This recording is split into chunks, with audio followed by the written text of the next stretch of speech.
समय में जो अपनी प्रतिभा दिखाए और साहिब जी पे अपनी बात रख के साहिब जी को इस भावबोध के साथ कविता का पाठ किया, मुझे सुखद संकेत है कि हमारे विद्यार्थी निश्चित रूप से पढ़ाई कर रहे हैं और सब मैं आपको भरोसा दिलाता हूँ कि जब आप अगली बार इस विश्वविद्यालय के हिंदी विभाग में आएंगे तो और भी हमारे विद्यार्थियों को देखेंगे, बड़ी संख्या में विद्यार्थी मंच के इस पार आकर अपनी बात रखेंगे। इन्हीं शब्दों के साथ मैं गढ़वाली लोक साहित्य के मूर्धन्य विद्वान और हिंदी विभाग की विभागाध्यक्षा प्रोफेसर गुड्डी बिष्ट मैम को धन्यवाद ज्ञापन के लिए मंच पर आमंत्रित करता हूँ।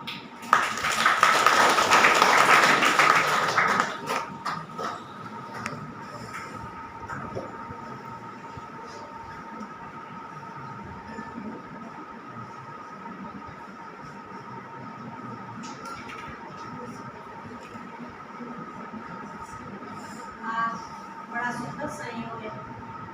और मैं समझती हूँ कि ऐसा संयोग या तो पूर्व जन्म के सत्कर्मों से या तो ईश्वरीय प्रेरणा से ही प्राप्त होता है कि हमारी देवभूमि में प्रोफेसर श्री प्रकाश शुक्ल जी पधारे और जिसे कहते हैं कि ज्ञान की पूरी जो गंगा है उनके अंतर्मन में समाहित है। और जहाँ तक हम कहते हैं कि वो शुक्ल जी गद्यकार है, आलोचक हैं, कवि हैं, तो आपने देखा होगा कि आलोचना का इतना इतना बारीक तंत्र और आलोचक का जब शाही जी की विजय देव नारायण शाही की जन्म संगोष्ठी की जब बात हो रही है तो मैं ये समझती हूँ कि आज प्रोफेसर शुक्ल जी ने पूरी हमारे जितने भी छात्र छात्रा हैं उनको ये बता दिया है कि सर आपने तो इतना इन बच्चों को ज्ञान दे दिया है कि ये मुझे लगता है कि विजय देव नारायण शाही जी को पढ़ेंगे और बहुत पढ़ेंगे। कुछ तो हमारे छात्र और मैं तो अपने को सौभाग्यशाली इसलिए समझती हूँ सर कि इन सब छात्र छात्राओं ने इतना साथ दिया मेरा कि ये कहीं की संगोष्ठी होगी और ये होगा। अमित जी के साथ संवाद होता था तो अमित जी कहते कि हमने कहा कि हाँ सर को यहाँ पे आमंत्रित कीजिए, ये देवभूमि है और आप यहाँ आइए, हमारे छात्रों को ज्ञानवर्धन कीजिए। तो आज बड़े सौभाग्य का दिन है, मुझे धन्यवाद आपका ज्ञापित करना है। तो मैं किन शब्दों में आपका धन्यवाद ज्ञापित करूँ, ये मेरे लिए एक बहुत बड़ा प्रश्न है, क्योंकि प्रोफेसर शुक्ल बहुत ही अपने जीवन में इतने व्यस्त हैं, वो इतना पढ़ते हैं, इतना गहन उनका अध्ययन है जो आपको अभी उन्होंने अपने उपहार से दिया है। इतना गहन उनका परिचय है, इतना गहन उनका अध्ययन है कि एक एक तंत्र को उन्होंने और उनकी साहिब जी की जितनी भी कृतियाँ हैं, साहिब जी ने कैसे लिखा, उन्होंने उनके हृदय के उद्गार क्या थे, वो किस तरह से अपनी बहस करते थे, किस तरीके से आपने हमारे छात्र छात्राओं को जो अभी दिया है ज्ञान, इसके लिए तो सर हिंदी विभाग आपका सदैव ऋणी रहेगा। और ये मैं कहती हूँ कि हिंदी विभाग के इतिहास का एक स्वर्णिम अक्षरों में लिखा जाएगा, क्योंकि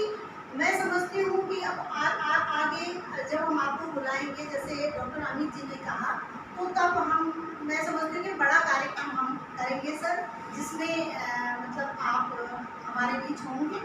और मैं आपका हृदय से आभार व्यक्त करती हूँ कि इस शुभ अवसर पर विजय देव नारायण शाही जी की जो जन्म शताब्दी है, इस शताब्दी के वर्ष पर जो इतना सहयोग था कि आप इस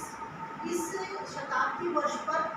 इन गढ़वाल विश्वविद्यालय के हिंदी विभाग में आप आए, आपने अपनी उपस्थिति दर्ज की, इसके लिए तो हम आपके आजीवन ऋणी हैं। हिंदी विभाग आपका ऋणी रहेगा। इस ज्ञान की गंगा को जो हमारे जितने भी शोधार्थी और विद्यार्थी बैठे हुए हैं, इन्होंने जो हृदयंगम किया है, इन्होंने जो इसको अपने हृदय में जितने भी ज्ञान को समाया है, वो ये जीवन में इसको बिखेरेंगे और जीवन में फलित होंगे। आपका ये ज्ञान बहुत ही मूल्यवान है हमारे लिए, और मैं सर आपका बहुत ही धन्यवाद ज्ञापित करती हूँ कि आप हमारे बीच आए और परम विद्वानों में से आप हैं। और मैं तो अपने को धन्य इसलिए मानती हूँ कि आप हमारे कहने भर से ही आप हमारे बीच आ गए हैं इस शुभ अवसर पर, और इसके लिए सबसे बड़ी उपलब्धि तो मैं श्रीमती शुक्ला जी को, जो सुनीता शुक्ला जी उनकी धर्मपत्नी है, सहधर्मिणी है, उनका भी मैं बहुत ही ज़्यादा धन्यवाद व्यक्त करती हूँ अपने हिंदी विभाग में। मैडम आपका स्वागत है। आपका होना सर के साथ आपका होना एक बहुत बड़ी नारित्व और ऊर्जा का होना है, जिससे कि आप इस कर्म में निरंतर लगे हैं। लेखन कार्य सर का सबने अभी पुस्तकें भी वितरित की हैं और आपका भी उसमें एक लेख है, तो बहुत सुंदर है, मैंने देखा था उसका। तो आप भी सर के साथ इस तरह से लगे ना, आपका भी हार्दिक धन्यवाद है हमारे इस कार्यक्रम में। और मैं धन्यवाद ज्ञापित करना चाहूँगी प्रोफेसर मंजुला राणा मैडम का। हमारी जो संकायाध्यक्षा हैं मेरी गुरु भी रही हैं, और उनका आशीर्वाद ही है जो आज हम लोग ये इतना सब कर पा रहे हैं, और इस तरह से माहौल उन्होंने हमें दिया है कि हमारे छात्र भी कुछ हमारे साथ इस तरह के आयोजन कर पा रहे हैं। जिस तरह से हमारे जो मुख्य वक्ता हैं उन्होंने कहा कि इस तरह के जो संवाद होते हैं, इस तरह की जो साहित्यिक गोष्ठियाँ होती हैं, बड़े साहित्यकार को जब हम याद करते हैं, उसमें हम जब चर्चा करते हैं, तो यही जो चर्चा होती है। मैं अपने विद्यार्थियों से भी कहती हूँ पढ़ाते समय, विश्वविद्यालय का जो कक्ष होता है वो पढ़ने पढ़ाने का तो एक है, वो तो है ही, उसके अलावा अनुसंधान का भी एक कक्ष होता है, वहाँ से अनुसंधान होने चाहिए, वहाँ से खोज होती है कि अब कैसा होगा। हम छोटे से पढ़ के जब ऊपर तक आते हैं तो यहाँ ये आशा करता है व्यक्ति कि यहाँ अनुसंधान होगा, यहाँ नई बात होगी। और ये इसकी सीख हमारे जो मुख्य वक्ता हैं उन्होंने साहित्य जी का जो व्यक्तित्व और उनका कृतित्व है, और उन्होंने जो जिया है, जैसे अपना जीवन जिया है, जैसा उनका लेखन है, जिस तरह, क्योंकि उनका लेखन आपने कहा सर कि उनका लेखन हमारे सामने होता ही नहीं अगर उनकी सहधर्मिणी इसको मतलब प्रकाशित न करती और उसको रखती नहीं, सहेजती नहीं। तो बहुत ही सही बात आपने कही है, क्योंकि जब रचना धर्मी व्यक्ति होता है ना, और जब कहते हैं कि जब वो इतना ऊर्जावान, बेलोस, वो बातचीत और आलोचकों में भी कहीं पे भी मतलब उन्होंने कोई भी परहेज नहीं किया अपनी बात कहने से, तो ऐसा व्यक्ति मैं नहीं समझती हूँ सर कि वो पुस्तकों के प्रकाशन में कहीं लगे होंगे, क्योंकि उनका जो लेखन था, उनका जितना भी लेखन था, और एक एक शब्द उसका हमारे लिए ये समझिए कि बहुत ही कीमती था, और वो बिखरा हुआ था। वो पत्रिकाओं में था, वो समाचार पत्रों में था, और अनेक जगह बिखरा हुआ था। तो उसका जो संग्रह उनकी धर्मपत्नी के द्वारा किया गया, उसके लिए भी हम बहुत ऋणी हैं। आज हम उनकी धर्मपत्नी ने जो साहित्य को दिया, उसके भी हम ऋणी हैं कि जो उन्होंने, मैं समझती हूँ कि साहित्य जी ने ये कभी नहीं सोचा होगा, जैसे प्रोफेसर राणा मैडम ने भी कहा है कि राजनीति से उनका ऐसा कोई तालमेल था नहीं, तो वो तो लिखते ही गए अपना। तो इस तरह से उनका जो संकलन हमारे सामने है, जितना हमारे 100 छात्र, हमारे MA के छात्र छात्राओं ने जो यहाँ पे कविता पाठ किया, जो भी किया है उनका, तो आप सभी इसका पाठ करेंगे और साहित्य को पढ़ेंगे। आज का एक बहुत बड़ा संदेश है कि कितने विद्वान आदमी बनारस विश्वविद्यालय से हमारे सामने हैं, हम आपके समक्ष हैं, ये बड़ी बात है। आज तक हमने क्या किया, मैडम की आभासीय मंच, सर यहीं से वक्ता बोलते थे, और लेकिन आज इतना सुखद संयोग है कि प्रोफेसर शुक्ल जी हमारे सामने हैं, हमारे सम्मुख बैठे हैं। तो BHU से, बनारस विश्वविद्यालय से यहाँ तक आना, ये हमारे लिए बहुत बड़ी उपलब्धि है। और उनका वक्तव्य इतनी बारीकी से आपने सुना, मैं तो इतनी मतलब सुनते इतनी वो हो गई मतलब मैंने कहा कि सर कितनी बारीक चीज़ें आलोचना की, किस तरह से हम परंपरा और आधुनिकता को लाएंगे, किस तरह से हम अपनी पिछली संस्कृति को, मिथकों को हम कहाँ तक लाएंगे, और आज उसकी क्या ज़रूरत है, ये सब प्रोफेसर शुक्ल ने सब आपको व्याख्यान दिया है। और आपको समझ इतनी होनी चाहिए कि आप उसको ग्रहण करें और उस आगे आप इसको पढ़ें। यही संगोष्ठियों का महत्व है, और आप आगे बढ़ें। और इतने बड़े जो आलोचक हैं इनको आप जाने, मैं बहुत पहले विजय देव नारायण साहनी का आलोचना करूँ, स्पेशल मैंने एक और लिखा था, अपना लेख लिखा था, बहुत बढ़िया। मुझे पहले मैं लिख चुकी थी, लघु महाकाव्य दो है मेरे इनमें, तो बढ़िया, मतलब मुझे बहुत अच्छा लगता था। लेकिन मुझे तब खराब लगता था कि छात्र कम पढ़ते थे, और आज जब बच्चों ने यहाँ पे बताया तो मुझे अच्छा लगा कि हमारे बच्चों ने भी पढ़ा है, क्योंकि मैंने उन्हें कहा था कि आप साहित्य जी को पढ़िए और आप बताइए यहाँ पे कि क्या है। तो शुभम ने कहा है, किरण ने कहा है और करण ने कहा है, सभी ने यहाँ पे अपने वक्तव्य दिए। तो ये अच्छी बात है, ये परंपरा आगे बढ़नी चाहिए, है ना। तो बहुत धन्यवाद है सर आपका, बहुत धन्यवाद है मैडम आपका कि आप यहाँ पे आए। और इसी के साथ प्रोफेसर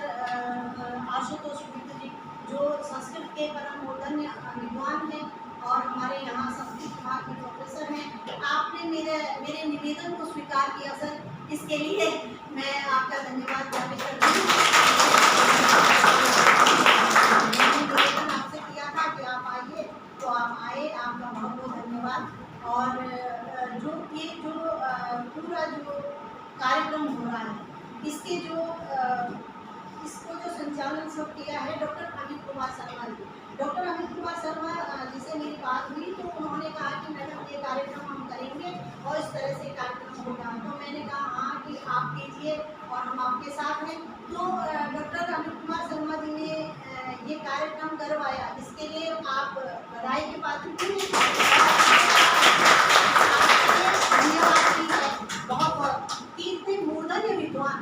आप हमारे बीच लाए और हमारे छात्र छात्रों का इसको लाभ मिला, इसके लिए तो मैं बहुत ही धन्यवाद करती हूँ डॉक्टर अमित कुमार शर्मा जी आपका। और हमारे बीच है, हमारे शिक्षक हैं आप, तो इस तरह से परंपरा अगर चलती रहे तो बहुत अच्छा रहेगा। क्योंकि प्रोफेसर शुक्ल जी, मैं आपको ये भी बताना चाहूँगी कि जो मेरे ये जो शोधार्थी हैं, ये बहुत हमारी मदद करते हैं कि मैंने किसी बच्चे को अगर ये दे दिया कि भाई आपको ये करना है, तो ये सब अपनी जिम्मेदारी निभाते हैं। मैंने तो कुछ भी नहीं किया है, मैं तो सिर्फ आई यहाँ पे बैठ गई, ये सब इन्हीं का करा हुआ है, मेरा तो कुछ भी नहीं है, बस सिर्फ मैं एक निमित्त मात्र हूँ और एक विभागाध्यक्ष के पद पे वो निमित्त मात्र है। मैं बैठी हूँ आपके साथ और कि आप सबने है, तो इसके लिए आप सभी भी धन्यवाद के पात्र हैं। और आप डॉक्टर कपिल देव पंवार है सर, के हमारे शिक्षक हैं हिंदी विभाग के, आपका भी धन्यवाद। और और डॉक्टर लंकेश हमारे बीच बैठे हैं, डॉक्टर उनका नाम है डॉक्टर नीरज, इंग्लिश अंग्रेजी विभाग में है, मेरा परिचय आज ही हुआ है, आपका भी स्वागत है। और इस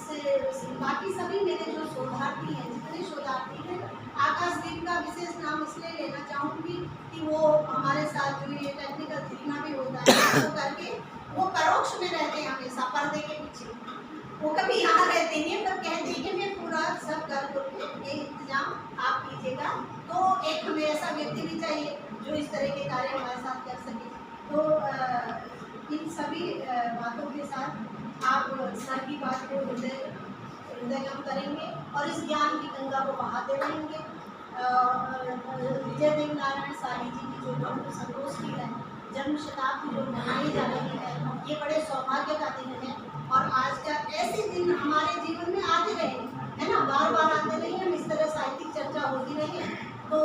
मैं आप सभी विद्वजनों का और सभी छात्र छात्राओं का धन्यवाद ज्ञापित करती हूँ।